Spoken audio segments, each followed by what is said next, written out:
गोंदिया जिल्ह्यातील विविध भागात विद्युत पोलवरील अॅल्युमिनियम तार चोरी करणाऱ्या टोळीचा गोंदिया स्थानिक गुन्हे शाखेनं पर्दाफाश केला।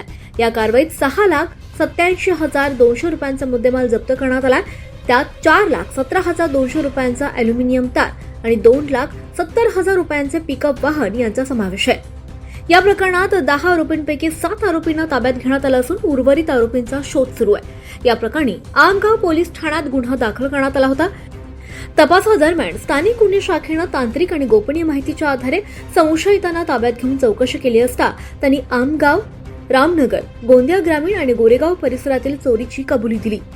चोरी केलेल्या तारा आणि गुन्ह्यात वापरण्यात आलेलं वाहन पोलिसांनी जप्त केलं असून अटक आरोपींना पुढील तपासासाठी आमगाव पोलिसांच्या ताब्यात देण्यात आलंय।